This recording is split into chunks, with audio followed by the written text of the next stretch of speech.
Hello, everybody. Jack here, coming back. Second NHL video here.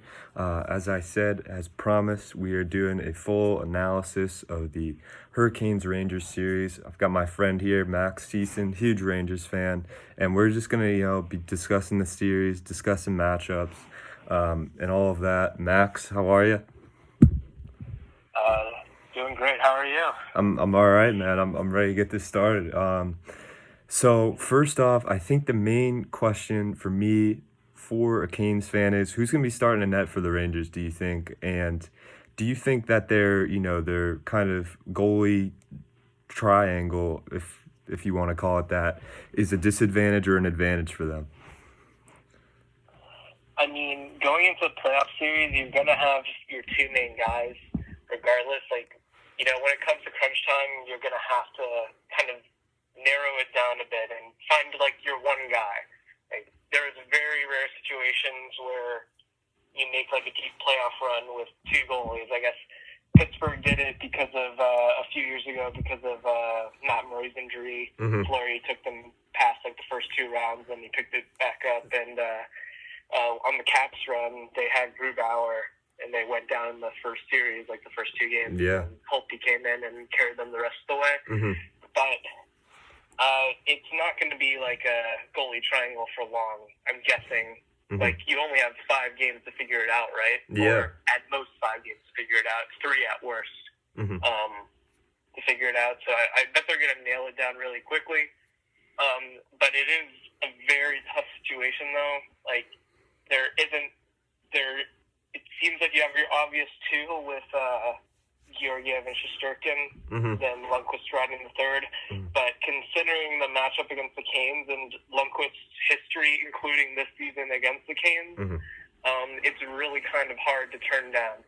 Plus, also, Lundqvist has been in Sweden for the entirety of this quarantine, and them as a country, they have not had they basically had no restrictions Mm-hmm. at all in comparison to us who are in lockdown. So Yeah, definitely. he's probably the most prepared out of anyone in the NHL, including all the other Swedish players. He's Mm-hmm. probably the most prepared out of anyone in this return to play. He's been probably at the rink every day. He's probably in the best shape out of anyone, because he's been in Sweden and had full access to facilities and Yeah. stuff. So not only is Lundqvist in really good shape, he's a really good matchup against the Canes, Mm-hmm. and just considering that track record, I feel like Lundqvist should get an opportunity at least in game 1, but obviously with how hot Shesterkin was, Mm-hmm. Yeah. Lights out. you against really the- want him in net. Yeah. When he was on his streak, he's probably the best goalie in the league until he got hurt in that car crash.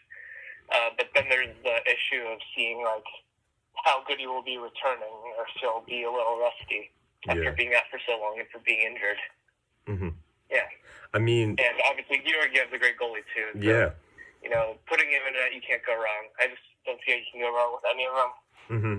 Yeah, I mean, that is a great argument you bring up because, I really, besides, that Murray Fleury with the Pens, was Darling a big part of that, when they had Darling Crawford? Did he play much, or was it more of just all Corey Crawford in that one cup they had? I can't remember. I feel like Darling had a big regular season Mm-hmm. that they stuck with Crawford in the playoffs, but don't quote me on that. I might be wrong.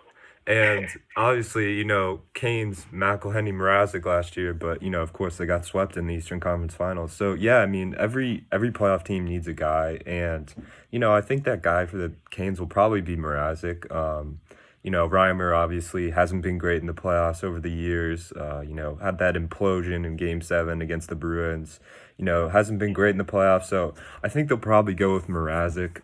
And that's the weakest part of this Canes team. I mean, they've got after, having a huge trade deadline. I mean, have you seen any team more active like that at the trade deadline? I mean, they acquired Vatanen. Not at all. Yeah, I mean, it was unprecedented. I mean, they got so many guys. At one point, I was like, wow, are we really, we had Vatanen and we had gotten Trocheck, and we got another D-man in Brady Shea. What did you think of the Brady Shea and Vatanen trade? Did you think it was, too much trading after, the Canes already have guys like Jacob Slavin, Dougie Hamilton, Brett Pesci, and who's their other main defense? Oh, Joel Edmondson. Did you think that was too much trading for them, or did you think it was a good move? What's your opinion on that? Personally, I did think it was a bit. Honestly, it was way too much because even going into the season, the Canes probably had like the most stacked D core in the entire league. Just Yeah. up and down, like their top 8D, even their two scratches, like it was nuts, like how much D depth they had going into the season. Yeah. They were constantly in the talk for having probably the best D core in the league, or one of them at least. So it was kind of head scratcher for them personally, for them to go after Shea. I'm not complaining. I'd say like this year and maybe some of last year, like I wasn't that big a fan of how Brady Shea was playing, and I was happy. I wouldn't say I was happy because overall I liked Shea. I liked his tenure. I thought he was very serviceable for us. But I was pretty pleased with the return we got for him, and that it's adding to the future while not taking too much away from what we had. But personally, I felt like it was kind of a head scratcher for the Canes to target more defensemen to add to their already insane decor. You can't really pass on Vatanen because he's a really good talent, really solid talent, but it would have been nice to maybe add a little to their offense. Yeah, definitely. I also, I did like the acquiring of Vatanen, since, he's played with the Ducks in a couple of Western Conference Finals, been in the playoffs. Another weathered veteran, on the Canes squad, which leads me coming into my next point. Looking at this Hurricanes roster, a lot of playoff experience. You got Justin Williams, Mr. Game 7. You got, Teravainen, Svechnikov, Aho, all played in last year. You got Brock McGinn, hero against the Caps last year. Jordan Stahl, Nino Niederreiter. Then moving to the D-Corps, you got Slavin, Edmondson, Stanley Cup winner. Brady Shea, no playoff experience. Jake Gardner, plenty of playoff experience. You got Vatanen. You got Nino Niederreiter, Dzingel, all these guys, Dougie Hamilton. So a lot of playoff experience for the most part for this Canes team. Moving to your Rangers, not as much. Obviously, if you got Lundqvist in that'll be great, because he's played in the playoffs a lot. You do have Zibanejad. Question, was Zibanejad a part of was he a part of the Sens Cup run that year? No, he had just been traded like that year to the Rangers for Brassard. Oh, interesting. So he was not part of that run. He was eliminated in the second round against the Senators. So, moving to the Rangers, the guys with playoff experience, you got Panarin, you got Stahl, Trouba's got some experience. And after that, that's really it. I'm probably missing somebody. Oh, Kreider. Basically just Kreider. Kreider. But after that, really young team. And I think it was interesting. One of the reasons I was saying maybe I think the Canes have the advantage is because of that. But it was interesting because last year, they played the Caps and they hadn't made the playoffs in like 8 years or whatever. And no one had any playoff experience on that Hurricanes team. And they beat the Caps. So does experience, you think, play a big role in the series and in the playoffs in general? Or is it just kind of a, cliche argument that people use? What's your opinion on that, I guess? And do you think the Canes experience will help them or not? Experience is obviously a really important factor when it comes to playoff success overall. But I wouldn't say you need like a complete roster, experience for that, right? You need your couple of guys who know what it takes, who know how to motivate the people who haven't been there, and also, you can gain playoff experience along the way. Like just through this year, through this play, and our entire roster will have some experience in some case of playoff hockey. But also, it's a different playoff format, no fans, it's not exactly the same, but the stakes are the same, right? Yeah. So, we have some guys who are great leaders in the locker room, who I think will be able to drag drag some of the younger guys around who don't have that experience yet. Mm. And, if your team has chemistry and it has the players and clicking, experience only goes so far, right? Mm-hmm. Yeah, exactly. Yeah, totally. I mean, it's just really interesting, because I was thinking like, wow, like looking at this Canes roster, they have so much more experience than the Rangers, but like, Hurricanes had no experience last year at all against the Caps, and they Exactly. won in 7 games. And then So I think, yeah, conference finals run. and sometimes it just takes one leader, you know what I mean? It just takes, it just takes a Justin Williams or, a Hendrik Lundqvist, someone that can rally this team and, hold their hand, through this experience. One thing I will say that I think is going to happen is there's going to be a lot of physicality from the Hurricanes, a lot of hitting. I do think that Rangers are going to get knocked around. I remember watching the Canes in those first 2 games against the Caps, and I mean, they're just getting blown up. I mean, those veterans like Ovechkin, Orpik, Backstrom were just wrecking guys on the Canes. So that may happen to the Rangers. I think usually the more experienced team, I think we can say, has the physical advantage and is more aggressive, more confident, skates with more confidence in general. So moving to my next thing, what I want to talk about is the depth.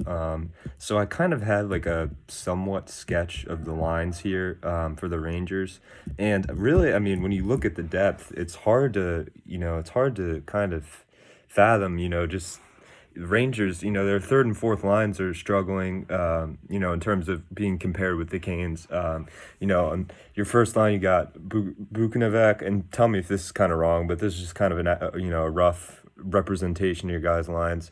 You got Zibanejad, Buchnevich, Di Giuseppe on your first line. Maybe Panarin move up to the first line. Then it says Panarin, Strome, Foss, second line. Lemieux, who's suspended, Howden, Kako, third line, McKegg, Fogarty, Gauthier, fourth line, and then obviously you guys will have Kreider back into that lineup, who's a right wing, right? Left wing. Left wing. So he gets slotted everywhere. Yeah, I mean, you probably put him on the first line. He'd probably play with Zibanejad. He pushes really well with him. Yeah, and then so then defense, you guys got Brennan Smith, Trouba, pair 1, Stahl, D'Angelo, pair 2, Fox, Lindgren, pair 3. I mean, Fox will probably be higher. Compared to the Hurricanes, first line, we got Schweck, Aho, Teravainen. Second line, Dzingel, Trocheck, Natchez. Third line, Fogle, Stahl, Williams. Fourth line, Niederreiter, Martinook, McGinn. And then defense, we got Edmondson, Slavin,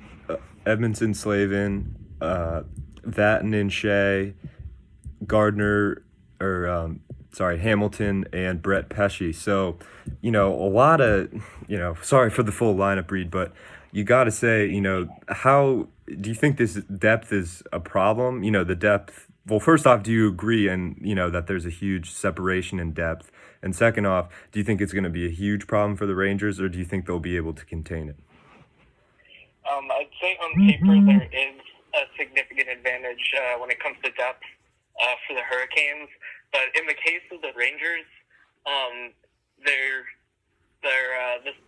lineup, all their lines have become greater than the sum of their parts, I'd say. Mm-hmm. I'd say, throughout this season and throughout, the run that they had in early 2020, there wasn't a single line that, I felt uncomfortable when they were on the ice. Mm-hmm. I felt, I guess points-wise, the third and fourth line weren't, obvious. It was pretty top-heavy with Panarin and the Zibanejad and their lines.